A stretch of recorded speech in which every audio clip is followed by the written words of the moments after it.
A sociedade é a extensão do indivíduo. Não é possível transformar a sociedade se o indivíduo não se transformar. Samael A1 Seu like, mais seu comentário, mais seu compartilhamento, mais sua inscrição, igual nossa enorme gratidão. A doutrina secreta de Anahuac. Samael A1 Capítulo 10 Antropologia Agnóstica. Como queira que os estudos gnósticos progrediram extraordinariamente nestes últimos tempos, nenhuma pessoa culta cairia hoje, como outrora, no erro simplista de atribuir o parecimento das correntes gnósticas de alguma exclusiva latitude espiritual. Se bem é certo que devemos ter em conta em qualquer sistema gnóstico seus elementos helenísticos orientais, incluindo Pérsia, Mesopotâmia, Síria, Índia, Palestina, Egito, etc., nunca deveríamos ignorar aos princípios gnósticos perceptíveis nos altos cultos religiosos dos Narroas, Toltecas, Astecas, Zapotecas, Maias, Chibchas, Incas, Quechuas, etc., da Indo-América. Falando muito francamente e sem rodeios diremos, a gnosis é um funcionalismo muito natural da consciência, uma filosofia perenis e universalis. Inquestionavelmente, gnosis é o conhecimento iluminado dos mistérios divinos reservados a uma elite. A palavra agnosticismo encerra dentro de sua estrutura gramatical a ideia de sistemas ou correntes dedicadas ao estudo da gnosis. Este gnosticismo implica uma série coerente, clara, precisa, de elementos fundamentais, verificáveis mediante a experiência mística direta como a maldição, de um ponto de vista científico e filosófico, o Adão e Eva do Gênesis hebraico, o pecado original e a saída do paraíso, o mistério de Lúcifer no ato, a morte do mim mesmo, os poderes criadores, a essência do Salvador salvandus, os mistérios sexuais, o Cristo íntimo, a serpente ígnea de nossos mágicos poderes, a descida aos infernos, a volta ao Éden, o dom de Mefistófeles. Só as doutrinas gnósticas que impliquem os fundamentos ontológicos, teológicos e antropológicos acima citados, formam parte do gnosticismo autêntico. Pré-gnóstico é aquele que de forma concreta, evidente e específica, apresenta algum caráter de certa maneira detectável nos sistemas gnósticos, mas integrado esse aspecto em uma concepção em totó alheia ao gnosticismo revolucionário, pensamento que certamente não é entretanto agnóstico.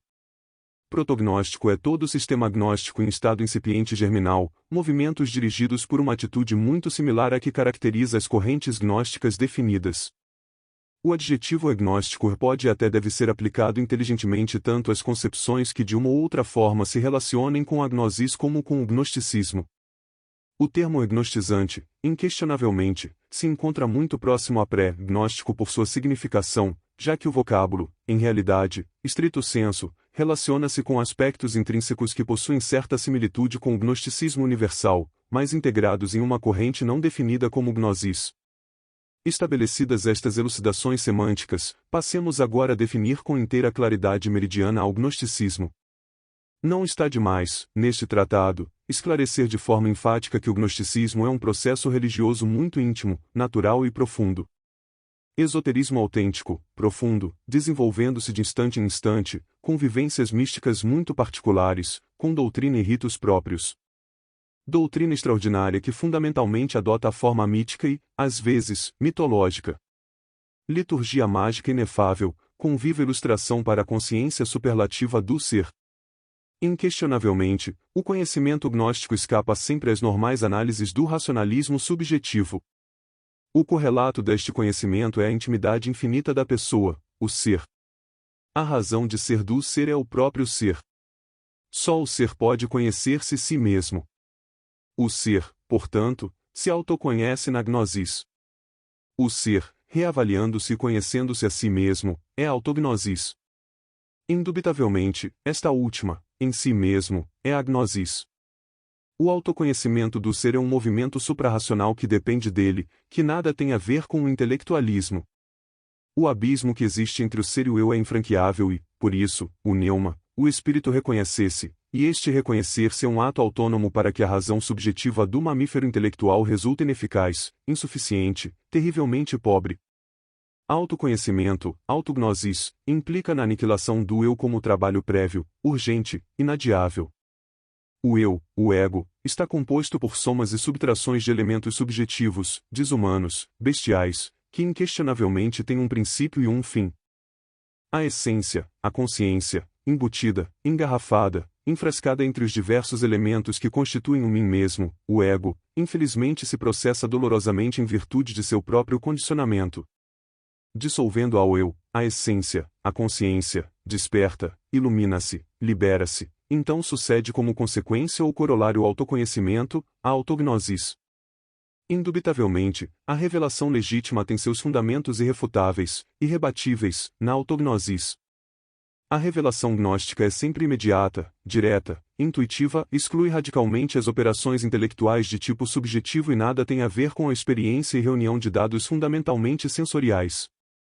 A inteligência ou nous, em seu sentido gnoseológico, embora é certo que pode servir de embasamento à intelecção iluminada, nega-se rotundamente a cair no vão intelectualismo. Resultam claras e evidentes as características ontológicas, pneumáticas e espirituais de nous e inteligência. Em nome da verdade, declaro solenemente que o ser é a única real existência, ante cuja transparência inefável e terrivelmente divina, isso que chamamos eu. Ego, mim mesmo, si mesmo, é meramente trevas exteriores, pranto e ranger de dentes. A autognosis ou reconhecimento autognóstico do ser, dada a vertente antropológica do pneuma ou espírito, resulta algo decididamente salvador. Conhecer-se a si mesmo é ter obtido a identificação com seu próprio ser divino. Saber-se idêntico com seu próprio pneuma ou espírito, experimentar diretamente a identificação entre o conhecido e o cognoscível, é isso que podemos e devemos definir como autognosis. Ostensivelmente, esta desvelação extraordinária nos convida a morrer em nós mesmos, a fim de que o ser se manifeste em nós. Pelo contrário, afastar-se do ser, continuar com o ego dentro da heresia da separatividade, significa condenar-se à involução submersa dos mundos infernos. Esta reflexão evidente nos conduz ao tema da livre eleição gnóstica. Inquestionavelmente, o gnóstico sério é um eleito a posteriori. A gnóstica experiência permite ao sincero devoto conhecer-se e autorrealizar-se integralmente. Entenda-se por autorrealização o harmonioso desenvolvimento de todas as infinitas possibilidades humanas. Não se trata de dados intelectuais caprichosamente repartidos, nem de mero palavrório insubstancial, de conversa ambígua. Tudo o que nestes parágrafos estamos dizendo traduza-se como experiência autêntica, vívida, real. Não existe nas correntes gnósticas o dogma da predeterminação ortodoxa que nos engarrafaria infelizmente em uma estreita concepção da deidade antropomórfica. Deus em grego é Theos, em latim Deus e em sânscrito Dio ou Deva, palavra esta que se traduz como anjo ou anjos. Ainda entre os mais conservadores povos semíticos, o mais antigo deus de luz, Ele ou Ilu, aparece nos primeiros capítulos do Gênesis em sua forma plural sintética dos Elohim. Deus não é nenhum indivíduo humano ou divino em particular, Deus é deuses. Ele é o exército da voz, a grande palavra, o verbo do Evangelho de São João, o Logos Criador, unidade múltipla perfeita. Autoconhecer-se e realizar-se, no horizonte das infinitas possibilidades, implica o ingresso ou reingresso à hoste criadora dos Elohim. E esta é a segurança do gnóstico, o ser se revelou integralmente e seus esplendores maravilhosos destroem radicalmente toda ilusão. A abertura do pneuma, o espírito divino do homem encerra o total conteúdo soteriológico. Se hoje se possui a gnosis dos grandes mistérios arcaicos, é porque, ao dinamismo revelador do ser alguns homens muito santos conseguiram aproximar-se, devido à sua lealdade doutrinária. Sem uma prévia informação sobre antropologia gnóstica, seria algo mais que impossível o estudo rigoroso das diversas peças antropológicas das culturas asteca, tolteca, maia, egípcia, etc. Em questões de antropologia profana, me desculpem a semelhança, se quer conhecer resultados, deixe-se em plena liberdade a um macaco, símio, mico ou xango, dentro de um laboratório e observe o resultado. Os códices mexicanos, papiros egípcios, ladrilhos assírios, rolos do Mar Morto, estranhos pergaminhos, assim como certos templos antiquíssimos, sagrados monolitos, velhos hieróglifos, pirâmides, sepulcros milenares, etc., oferecem em sua profundidade simbólica um sentido gnóstico que definitivamente escapa à interpretação literal e que nunca teve um valor explicativo de índole exclusivamente intelectual. O racionalismo especulativo, em vez de enriquecer a linguagem gnóstica, empobrece-a infelizmente já que os relatos gnósticos, escritos ou alegorizados em qualquer forma artística, orientam-se sempre para o ser. E é nesta interessantíssima linguagem, semi-filosófica e semi-mitológica, da gnosis no que apresentam uma série de invariáveis extraordinárias, símbolos com fundo esotérico transcendental que em silêncio dizem muito. Bem sabem os divinos e os humanos que o silêncio é a eloquência da sabedoria. Os caracteres que especificam claramente ao mito gnóstico, e que mutuamente se complementam entre si são os seguintes. 1. Divindade suprema. 2. Emanação e queda pleromática. 3. Demiurgo arquiteto. 4. Pneuma no mundo. 5. Dualismo. 6. Salvador. 7. Retorno. A divindade suprema agnóstica é caracterizável como agnostos theos, o espaço abstrato absoluto, o Deus ignorado ou desconhecido, a realidade una, da qual emanam os Elohim na aurora de qualquer criação universal. Recorde-se que para Nishana é o sumum bonum, o absoluto, e, portanto, o mesmo que para Nirvana. Mais tarde, tudo quanto parecer existir neste universo, virá a ter real existência no estado de Paranishana. Inquestionavelmente, as faculdades de cognição humana jamais poderiam passar mais além do império cósmico do Logos macho-fêmea, do Demiurgo Criador, o exército da voz, o Verbo. Jeová, o pai-mãe secreto de cada um de nós, é o autêntico Jeová. Jol, como letra hebreia, é o membrum vinde, o princípio masculino. Ive, Eva, o mesmo que Hebe, a deusa grega da juventude e a noiva olímpica de Heracles é o Ioni, o cálice divino, o eterno feminino. O divino Rabi da Galileia, em vez de render culto a Jeová antropomórfico do bairro da Juderia, adorou a seu divino macho-fêmea, Jeová, o pai-mãe interior. O bendito, crucificado no Monte das Caveiras, clamou com grande voz dizendo, Meu Pai, em tuas mãos encomendo meu espírito. Hanlo, Nsis, sua divina mãe Kundalini, acompanhou-lhe na Via Crucis. Todas as nações têm a seu primeiro deus ou deuses como andrógenos. Não podia ser de outro modo, posto que consideravam a seus longínquos progenitores primitivos, a seus antecessores de duplo sexo, como seres divinos e deuses santos, o mesmo que fazem hoje os chineses. Em efeito, a concepção artificiosa de um Jeová antropomórfico, exclusivista, independente de sua própria obra, sentado lá em cima em seu trono de tirania e despotismo, lançando raios e trovões contra este triste formigueiro humano, é o resultado da ignorância, mera idolatria intelectual. Esta concepção errônea da verdade, desafortunadamente se apoderou, tanto do filósofo ocidental, como do religioso afiliado a qualquer seita desprovida completamente dos elementos gnósticos. O que os gnósticos de todos os tempos rechaçaram não é ao Deus desconhecido, uno e sempre presente na natureza, ou na natureza em abscôndito, senão ao Deus do dogma ortodoxo, a espantosa deidade vingativa da lei de Talião, um olho por olho e dente por dente. O espaço abstrato absoluto, o Deus incognoscível, não é nenhum vazio sem limites, nenhuma plenitude condicionada, senão ambas as coisas ao mesmo tempo. O gnóstico esoterista aceita a revelação como procedente de seres divinos, as vidas manifestadas, mas jamais da vida una não manifestável. A deidade incognoscível é o espaço abstrato absoluto, a raiz sem raiz de tudo que foi, é ou será. Esta causa infinita e eterna encontra-se, por descontado, desprovida de toda a classe de atributos. É luz negativa, existência negativa, está fora do alcance de todo pensamento ou especulação.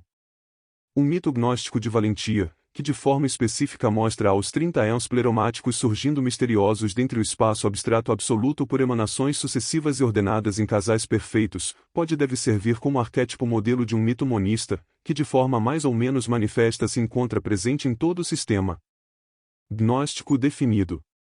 Este ponto transcendental da Proboler se orienta classicamente para a divisão ternária do divino, o agnostos theos, o absoluto, o demiurgo, o pró-pai, etc. O mundo divinal, o âmbito glorioso do pleroma, surgiu diretamente da luz negativa, da existência negativa.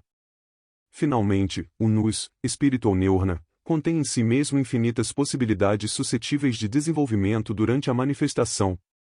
Entre os limites extraordinários do ser e do não ser da filosofia se produziu a multiplicidade ou queda. O mito gnóstico da queda de Sofa, a divina sabedoria, alegoriza solenemente a este terrível transtorno no seio de pleroma. O desejo, a fornicação, o querer ressaltar com o ego, origina o descalabro e a desordem, produz uma obra adulterada que, inquestionavelmente, fica fora do âmbito divino ainda que nela é apanhada a essência, o buddhata, o material psíquico da criatura humana. O impulso até a unidade da vida livre em seu movimento pode desviar-se para o eu, e na separação, forjar todo um mundo de amarguras. A queda do homem degenerado é o fundamento da teologia de todas as nações antigas.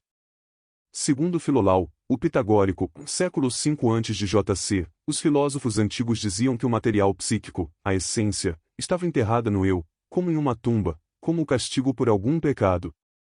Platão testemunha também assim, que tal era a doutrina dos órficos, e que ele mesmo a professava. O desejo desmedido, o transtorno do regime da emanação, conduz ao fracasso. O querer distinguir-se como ego origina sempre a desordem e a queda de qualquer rebelião angélica. O autor do mundo das formas é, pois, um grupo místico de criadores. Macho-fêmeas ou deuses duplos como Taloque, o deus das chuvas e dos raios, e sua esposa Xauxutlicue, a da saia de jade, nos panteões maia, asteca, olmeca, rapoteca, etc., etc., etc. Na palavra Elohim, encontramos uma chave transcendental que nos convida à reflexão. Certamente, Elohim, com I, traduz-se como Deus nas diversas versões autorizadas e revisões da Bíblia. É um fato incontrovertível, não somente do ponto de vista esotérico, mas também linguístico, que o termo Elohim é um nome feminino com uma terminação plural masculina. A tradução correta, estrito sensu, do nome Elohim ou melhor dizendo, Elohim, pois em hebreu o AH soa como X, é deusas e deuses. E o espírito dos princípios masculino e feminino movia-se sobre a superfície do disforme, e a criação teve lugar. Inquestionavelmente, uma religião sem deusas está na metade do completo ateísmo. Se quisermos de verdade o equilíbrio perfeito da vida anímica, devemos render culto ao Elohim, os deuses e as deusas dos antigos tempos, e não ao Jeová antropomórfico rechaçado pelo grande Kabir Jesus. O culto idolátrico do Jeová antropomórfico em vez do Elohim é certamente um poderoso impedimento para o logro dos estados conscientivos supranormais. Os antropólogos gnósticos, em vez de rirem céticos, como os antropólogos profano, ante as representações de deusas e deuses dos diversos panteões asteca, maia, olmeca, tolteca, xibcha, druida, egípcio, hindu, esquento, fenício, mesopotâmico, persa, romano, tibetano, etc., etc., etc., caímos prosternados aos pés dessas divindades, porque nelas reconhecemos ao Elohim Criador do universo. Quem ri do que desconhece está no caminho de ser idiota. O desvio do demiurgo criador, a antítese, o fatal, é a inclinação para o egoísmo, a origem real de tantas amarguras. Indubitavelmente, a consciência egóica se identifica com o Yahvé, o qual, segundo Saturnino de Antioquia, é um anjo caído, o gênio do mal. A essência, a consciência engarrafada no ego, processa-se dolorosamente no tempo em virtude de seu próprio condicionamento. A situação, por certo não muito agradável, repetida incessantemente nos relatos gnósticos do Neuma, submetido cruelmente às potências da lei, ao mundo e ao abismo, resulta demasiado manifesta para insistir aqui sobre ela. É evidente a debilidade e impotência desconcertante do pobre mamífero intelectual, equivocadamente chamado homem, ao querer levantar-se do lodo da terra sem o auxílio do divino. Existe por aí um provérbio vulgar que reza assim: a Deus rogando e com o malho dando. Só o raio ígneo, imperecível, encerrado na substância obscura, disforme e frígida, pode reduzir o eu psicológico à poeira cósmica para liberar a consciência, a essência. Com palavras ardentes declaramos, só o hálito divino pode nos reincorporar na verdade. Entretanto, isto só é possível a partir de trabalhos conscientes e padecimentos voluntários. A posse específica da gnosis vai sempre acompanhada de certa atitude de estranheza ou estranheza ante este mundo maiásico, ilusório. O gnóstico autêntico quer uma mudança definitiva, sente intimamente os secretos impulsos do ser, e daí sua angústia, rechaço e embaraço, ante os diversos elementos desumanos que constituem ao eu. Quem anela perder-se no ser carrega a condenação e o espanto ante os horrores do mim mesmo. Contemplar-se como um momento da totalidade é saber-se infinito e rechaçar com todas as forças do ser ao egoísmo nojento da separatividade. Dois estados psicológicos se abrem ante o gnóstico definido: a, o do ser, transparente, cristalino, impessoal, real e verdadeiro. b, o do eu, conjunto de agregados psíquicos personificando defeitos cuja única razão de existir é a ignorância. Eu superior e eu inferior são tão somente duas seções de uma mesma coisa, aspectos distintos do mim mesmo, variadas facetas do infernal. É, pois, o sinistro, esquerdo e tenebroso eu superior, médio ou inferior, soma, subtração e multiplicação contínua de agregados psíquicos desumanos. O denominado eu superior é certamente uma artimanha do mim mesmo, um ardil intelectual do ego que procura escapatórias para continuar existindo, uma forma muito sutil de autoengano. O eu é uma obra horripilante de muitos tomos, o resultado de inumeráveis ontens, um nó fatal que há que desatar.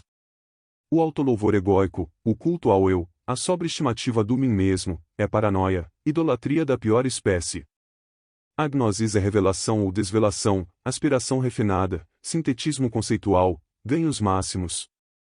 Ostensivelmente, tanto em essência como em acidente, gnosis e graça são identificáveis fenomenologicamente. Sem a graça divina, sem o auxílio extraordinário do hálito sagrado, a autognosis, a autorrealização íntima do ser, resultaria algo mais que impossível. Autossalvar-se é o indicado e isto exige plena identificação do que salva e do que é salvo. O divino, que habita no fundo da alma, a autêntica e legítima faculdade cognoscível, aniquila ao ego e absorve em sua parousia a essência e, em total iluminação, a salva. Este é o tema do Salvator Salvandus. O gnóstico que foi salvo das águas, fechou o ciclo das amarguras infinitas, franqueou o limite que separa o âmbito inefável do pleroma das regiões inefáveis do universo, escapou-se corajosamente do império do demiurgo porque reduziu o ego à poeira cósmica. A passagem através de diversos mundos, a aniquilação sucessiva dos elementos desumanos, afirma esta reincorporação no sagrado Sol absoluto e então, convertidos em criaturas terrivelmente divinas, passamos mais além do bem e do mal. Samael a 1 Veor